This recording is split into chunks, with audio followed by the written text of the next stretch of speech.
We're about to talk about 10 rock legends who, by all rights, should be able to sit down.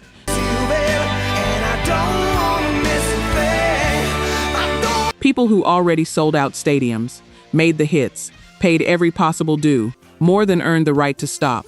But they're still out there, night after night, show after show.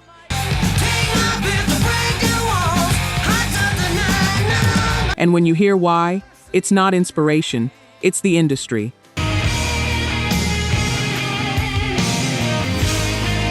Number 10, Kiss.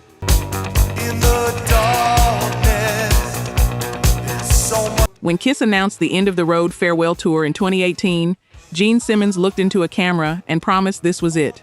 No more fire, no more blood, no more of any of it.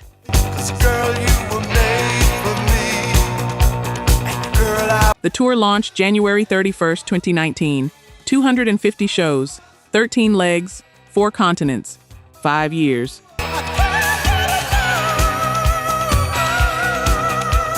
Originally supposed to conclude in 2021, extended when COVID disrupted the schedule.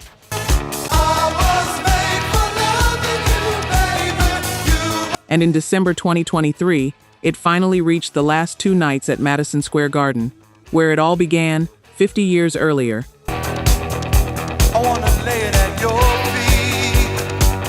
When Paul Stanley walked off that stage for the last time, that should have been it.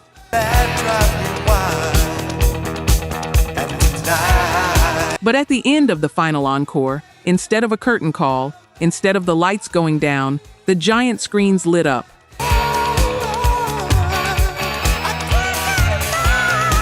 Digital avatars, motion-captured versions of Kiss, performing one more song as high-definition computer-generated ghosts.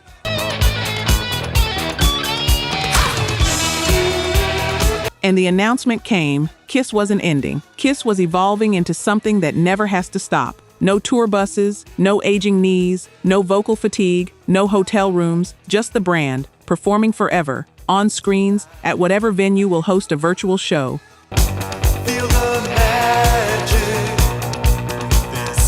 An Avatar show has already been announced for 2027, and there's a detail underneath all of this that nobody really wants to say out loud. The lineup that played that 5-year farewell tour wasn't the Kiss you first fell in love with.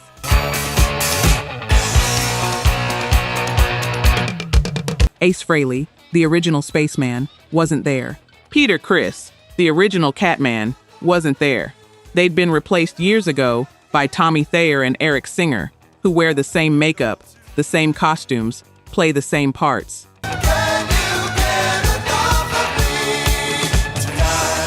The brand outlived the original people inside it, long before that Madison Square Garden finale. And now it's been distilled down to exactly what it always really was at its commercial core, a product.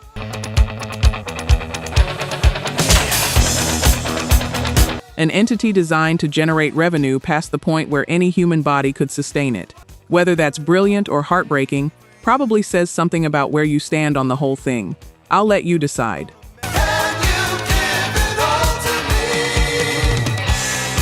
But when a band's farewell tour lasts longer than most of the original lineup's combined final years in the group, and ends with a commercial announcement that the Avatars will continue, the word farewell stopped meaning what you thought it meant a long time before that last Madison Square Garden show. I wanna see it in your eyes. Number 9, The Who, Pete Townshend, Roger Daltrey.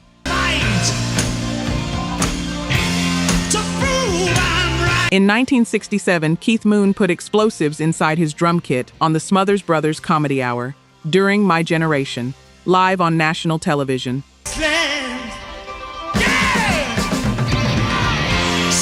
The explosion was enormous, far more powerful than planned. Pete Townshend was standing right there. The damage to his hearing was immediate and it was permanent.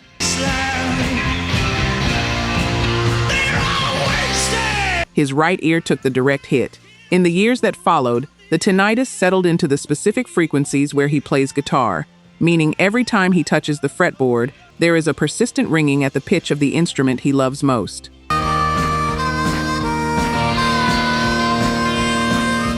He described it plainly. It hurts, it's painful, it's frustrating. Complete deafness in one ear now. partial hearing loss in the other.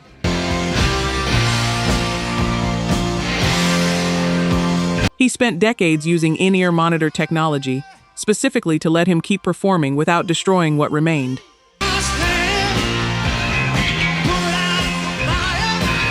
He co-founded a nonprofit called HEAR, Hearing Education and Awareness for Rockers.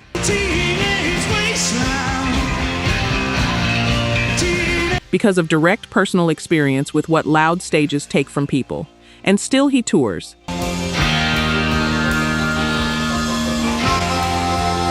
He had a knee replacement recently, injured it while dancing, needed surgery, and the shows went on.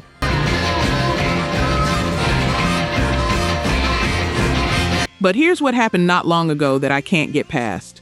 Roger Daltrey, 81 years old, stepped on stage at a charity event in London and stopped between songs to make an announcement.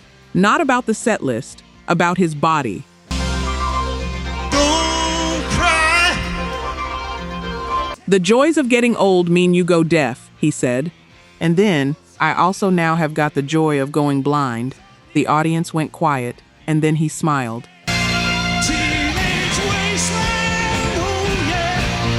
And he referenced Tommy, the deaf, dumb, and blind kid from their own most famous rock opera.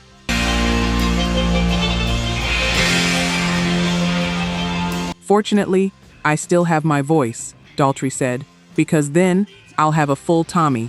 He made a joke, a real one, from inside the wreckage of his own senses.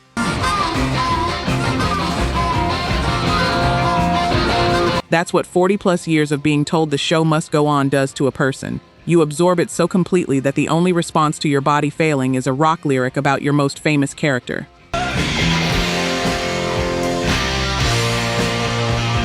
If you've ever watched someone you admire keep performing a version of themselves past the point their body fully agrees, you know what that costs. And you know why they do it. Because the road is all they've ever had that felt entirely theirs.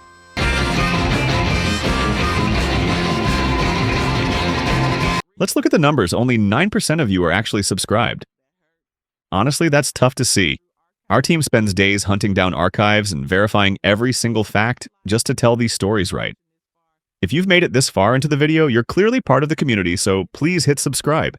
It costs nothing and helps us immensely. Now, for those already subscribed, very few of you have made the jump to our membership, and that's a hard pill to swallow because you're the ones who know our value best. If this channel has moved you or inspired you, consider joining. It's the price of one coffee, but it's the literal fuel for this channel. Let's keep this alive together. Back to the story. Number 8, Aerosmith.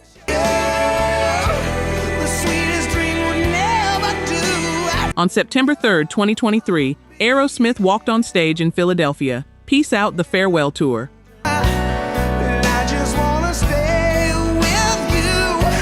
Over 50 years of music, being honored the way it deserved.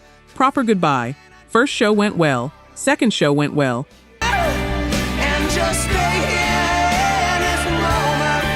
Then on September 9th, at UBS Arena in New York, on the third show of the farewell tour, something broke inside Steven Tyler.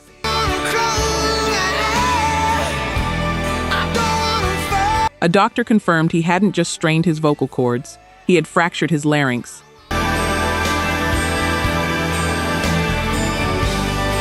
And here's where the machine takes over. Not because anyone was callous, because stopping a major farewell tour is not like canceling a dinner reservation.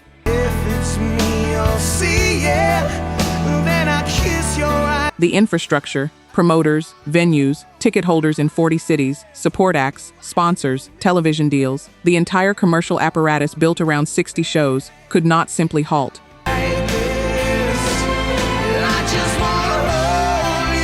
So it kept trying to run. They postponed, then rescheduled, then postponed again through the rest of 2023 into 2024, always with the message, he's healing, they're coming back, hold on to your tickets. There were people who rescheduled flights 3 times over, people who held on to those tickets for over a year, rearranging hotel bookings and vacation days around dates that kept moving. The machine made that promise. The machine couldn't deliver it.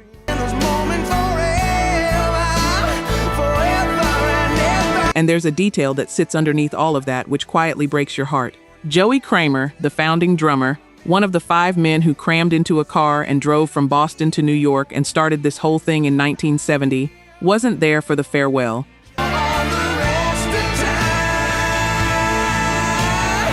He sat out the entire run for health and family reasons. The founding drummer, missing the goodbye, because even the farewell tour couldn't get everyone to the finish line together. I'm close to you. Finally, late in 2024, Aerosmith made it official. We have made a heartbreaking and difficult, but necessary, decision as a band of brothers to retire from the touring stage.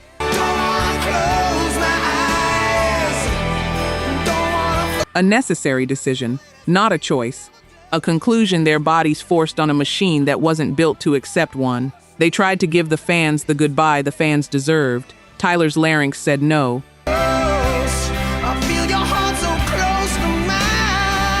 And after 50 years of burning it all the way down every single night, even the machine has limits. It took a fractured larynx on show number 3 to find them.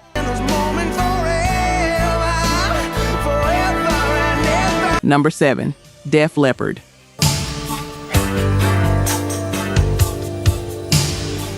Def Leppard signed to London Records in 1979. Sheffield teenagers, kids who could genuinely play. They recorded Pyromania, then Hysteria, then sold somewhere around 100 million records worldwide.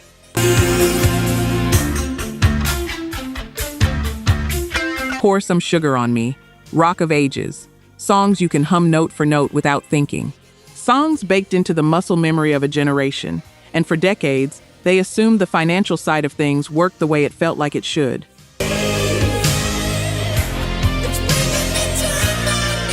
Then the digital era arrived, and they discovered something that rearranged everything they thought they knew about their own career.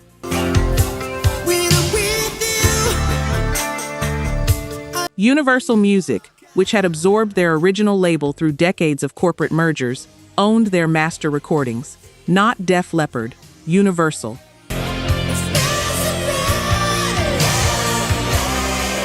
And when Universal wanted to license the catalog for digital platforms, the royalty rate they were offering worked out to around 8 cents per download for the artist. 8 cents. The band pushed back.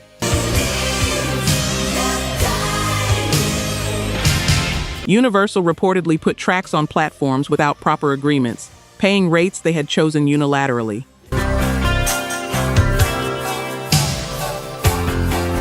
Def Leppard's lawyer took them down, and then Joe Elliott did something that required both creativity and a very specific kind of rage. He went into a home studio and rebuilt.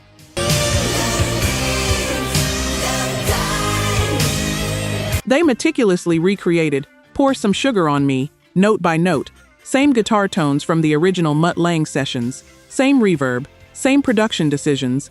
They called the results, and this word was chosen deliberately, forgeries.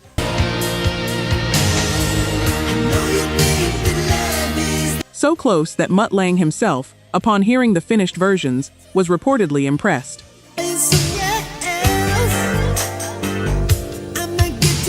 Elliott called the whole dispute playing silly buggers. Said publicly, until we come to some kind of humane conclusion to this ridiculous standoff, we're going to say fuck you.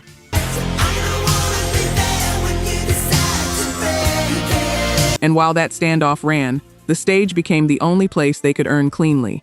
One of the best-selling rock bands of the 1980s had to rebuild their own recordings from scratch just to access the money those recordings generated.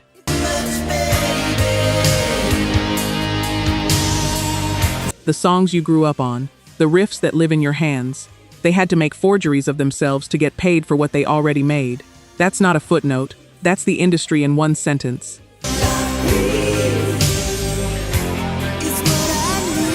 Number 6, Billy Joel.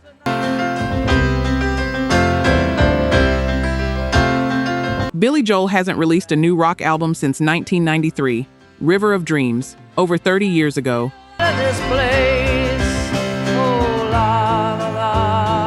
For a songwriter who gave the world Piano Man, The Stranger, It's Still Rock and Roll to Me, Big Shot, Pressure, Allentown,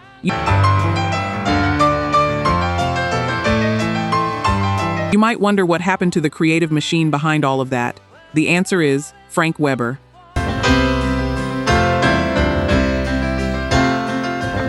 Frank Weber was Joel's manager for nearly a decade. He was also his brother-in-law, the brother of Joel's first wife.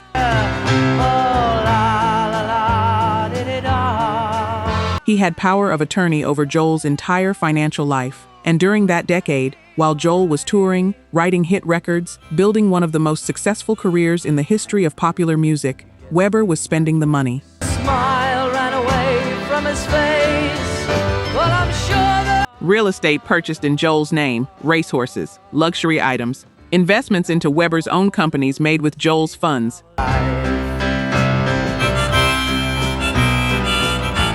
He mortgaged Joel's copyrights for $15 million without telling him, and Joel had no idea.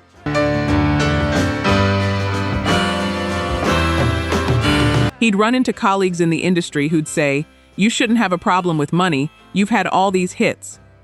and the manager gives me a smile, 'cause he knows. And his answer was that he didn't know where the money was. Christy Brinkley, then his wife, saw it first. She noticed Weber flying everywhere on private jets. For a melody, and you got us feeling all. People approaching them on the street, claiming Joel owned property near them, property Joel had never heard of. She told him, "Frank is ripping you off." Joel didn't believe her at first.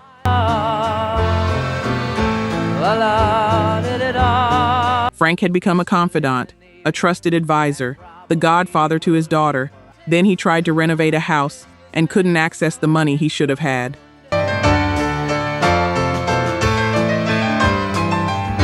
An audit revealed the full scope of it. "I found out I didn't have any of the money I should have," he said.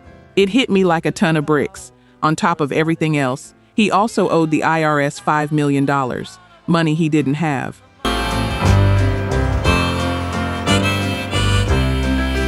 He filed a $90 million lawsuit in 1989, one of the largest artist-manager fraud suits in music history at the time. He recovered $2 million. Weber filed for bankruptcy.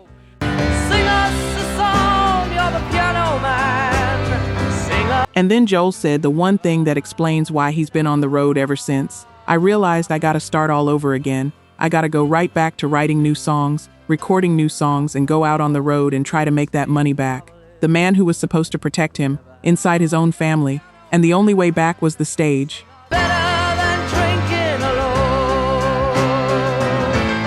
Number 5. Mötley Crüe. It's better than it used to be, 'cause I'm alive.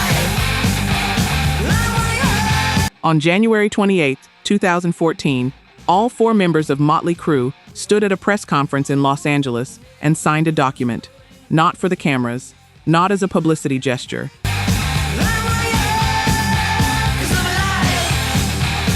A legally binding cessation of touring agreement, reviewed and explained by their attorney Doug Mark, who said on record, "There has never been such a thing, as far as I know."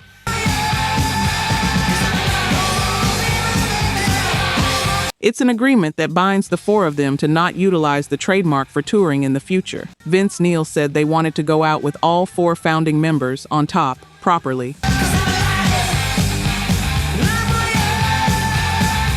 Tommy Lee said New Year's Eve 2015 at the Staples Center in LA would be their last show. And Nikki Sixx stepped to the microphone and addressed the loophole question directly.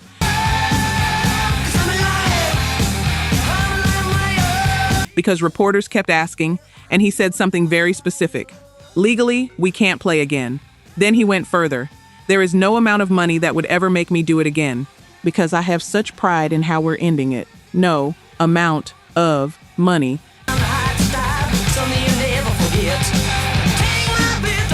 The final tour ran through 2014 and 2015, 72 shows, sold-out arenas. December 31st, 2015, Staples Center, last show, they stopped. For almost exactly 5 years, they stopped.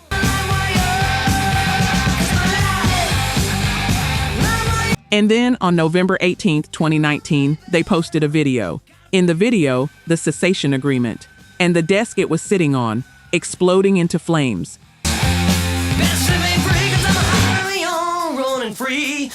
Someone had put a number on a piece of paper, a stadium tour number, with Def Leppard and Poison.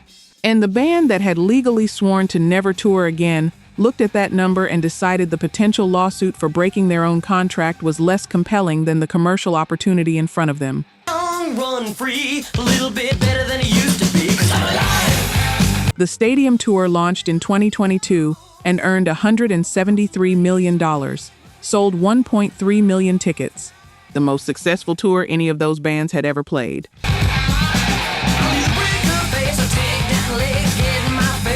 Some of y'all just nodded the moment I said the number, because you already knew. Others are still deciding how you feel about it. Either way, they told you there was no amount of money. They were exactly right about one word in that sentence.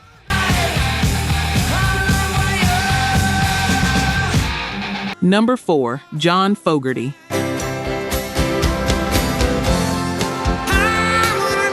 John Fogerty wrote every major Creedence Clearwater Revival song you can name.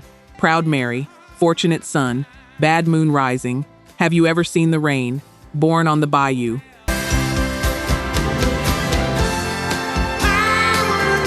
All of it, him, and then he lost all of it. When CCR signed their deal with Fantasy Records in 1968, under new owner Saul Zaentz, they signed something that stripped them of ownership over their recordings and the publishing rights to every song Fogerty wrote.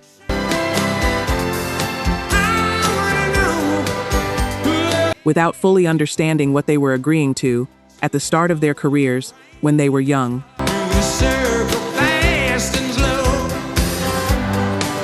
When the band fell apart in 1972, Fogerty desperately wanted out, and the price of escaping his contract in 1980 was surrendering his artist royalties entirely. All of them. When it's over, so they say. He gave up the money his songs should generate in exchange for the right to record somewhere else. Zaentz kept going. Yesterday. In 1985, Fogerty released a solo album that included a song, originally called Zans Kant Dans, quickly retitled Vans Kant Dans, a direct, thinly veiled attack on Zaentz, depicting him in a music video as a cartoon pig in villain costumes, accusing him in the lyric of theft.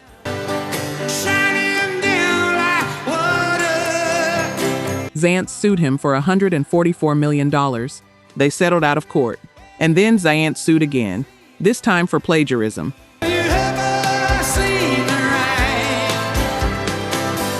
He claimed that Fogerty's 1985 solo single, The Old Man Down the Road, was a rip-off of the 1970 CCR song Run Through the Jungle.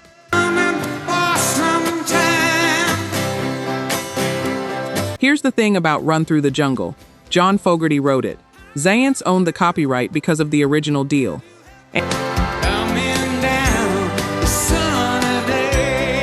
And he was now suing its author for allegedly copying himself. 2-week federal trial. Fogerty showed up every day. On one of those days, he sat in a courtroom and played guitar in front of the jury.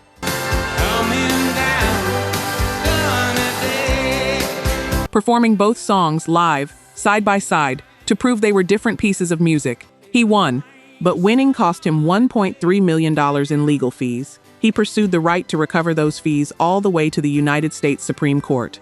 Won there too.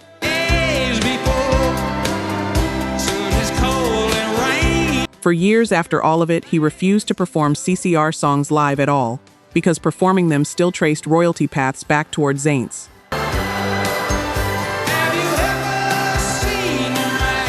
Finally, in January 2023, at 77 years old, John Fogerty bought back majority control of his CCR song catalog.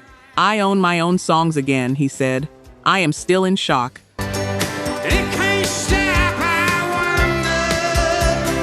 55 years after signing the deal that took them, think about what it means to spend your entire career trying to recover what you already made.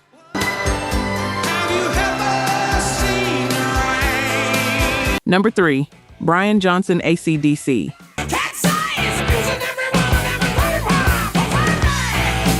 In 2016, Brian Johnson was in the middle of AC/DC's Rock or Bust World Tour.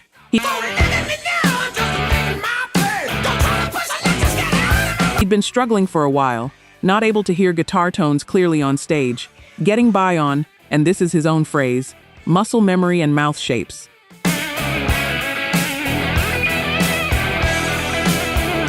Standing in front of stadium crowds, going through the physical motions of a performance he couldn't fully hear, he described what it felt like. There's nothing worse than standing there and not being sure. It was, he said, crippling.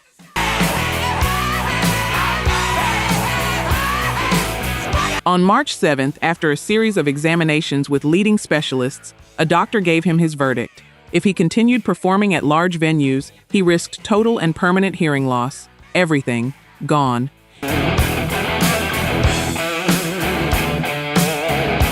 He called it the darkest day of his professional life.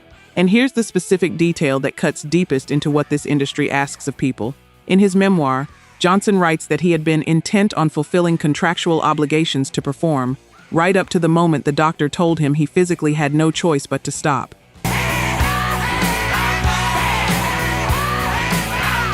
It wasn't his own health driving the decision. It was the tour's infrastructure.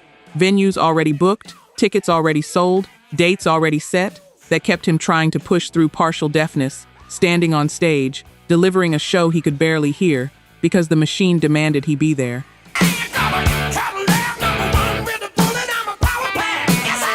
When he finally stepped aside, Axl Rose came in to finish the dates. First time in 36 years that Brian Johnson wasn't Axl's lead singer.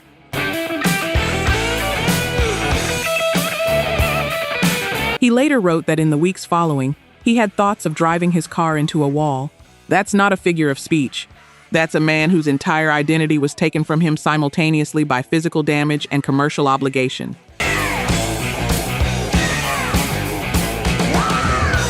He spent 3 years in experimental treatment to restore enough hearing to perform again.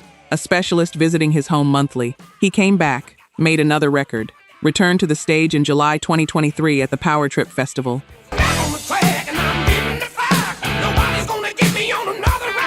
When he did, what he brought back wasn't just his voice. It was the knowledge of exactly what the machine had asked of him when his body was saying stop.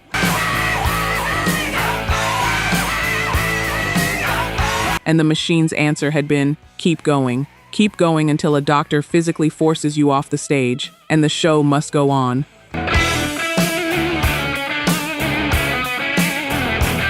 Number 2, Tony Iommi.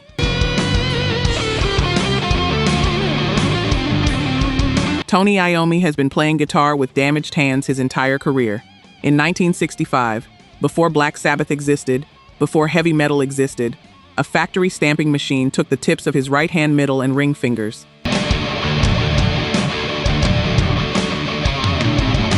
He was 18 years old, working to get by, and he nearly quit music entirely. He didn't. He melted plastic fairy liquid bottles into homemade prosthetic fingertips. He tuned his guitar down to reduce string tension so the strings were easier to press.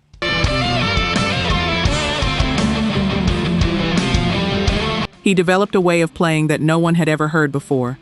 Heavy metal, as a genre, is partially the result of what Tony Iommi figured out to do with 2 broken fingers and no other good options.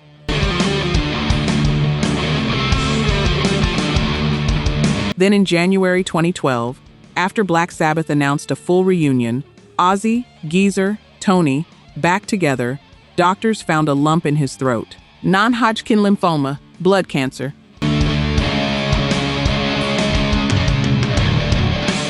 Six rounds of chemotherapy every 6 weeks, surgery to remove affected lymph nodes, radiation, all of it at Heartland's Hospital in Birmingham.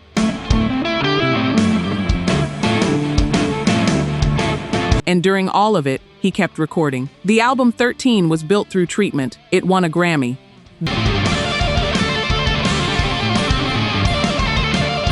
Then came the end.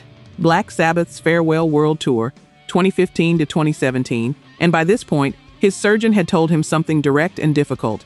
He doesn't expect the cancer to go away.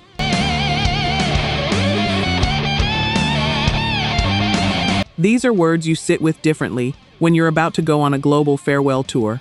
What Iommi did was this. He would complete a leg of shows, arenas, stadiums, tens of thousands of people per night, fly back to Birmingham for chemotherapy infusions, then fly back out for the next leg.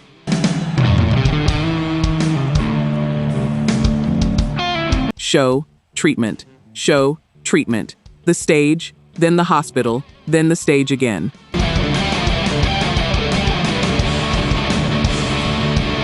And when the End tour closed with the final show in Birmingham on February 4th, 2017, their hometown, exactly where they started, it was over, not because they chose to stop, but because Iommi's body had drawn a line that he would not draw for himself. He can no longer travel for extended periods.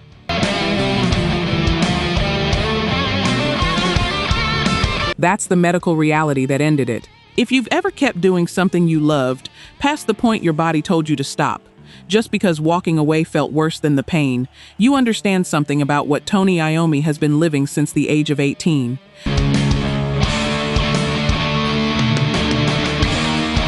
And what he gave Black Sabbath's final tour, flying home for treatment between shows, was something the word dedication doesn't come close to covering.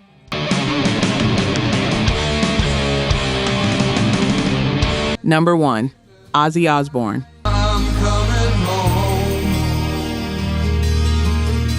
By early 2025, Ozzy Osbourne could not walk. He said it himself on his Sirius XM show, straight and unvarnished. "I can't walk. Parkinson's disease."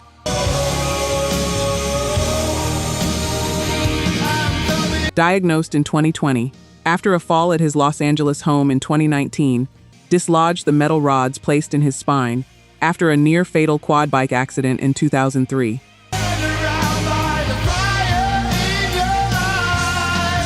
One injury compounding the next, across 2 decades, until the man who had been on stage somewhere in the world since 1968 could literally not stand up on his own. You made me cry, you told me lies, but I can't. His No More Tours 2 farewell, announced in 2018, never finished. Postponed for a staph infection, postponed for the fall, then for spinal surgery, 3 operations.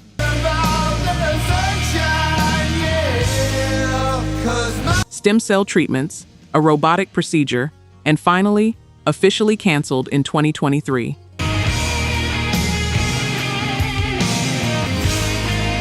"I am not physically capable," he said. His body could no longer handle the travel. The touring career that started in Birmingham in 1968 was over.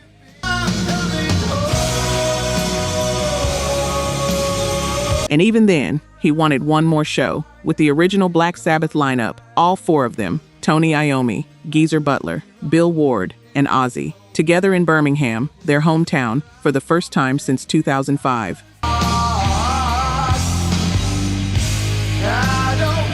On July 5, 2025, at Villa Park Stadium, 40,000 people gathered.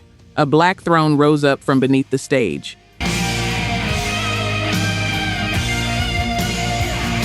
And Ozzy Osbourne, who could not walk, who had Parkinson's disease, who had endured more medical procedures than most people face in 3 lifetimes, rose with it.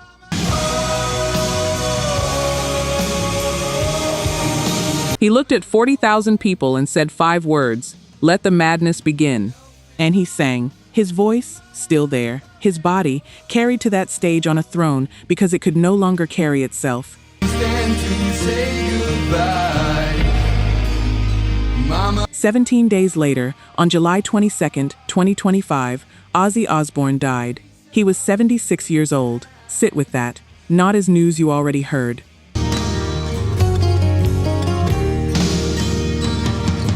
As the end of this story, a man who could not walk, who asked for one more show anyway, who performed it from a throne, and was gone 17 days later. That isn't inspiration. That's what the industry demands of its people, and what those people demand of themselves, all the way to the very end.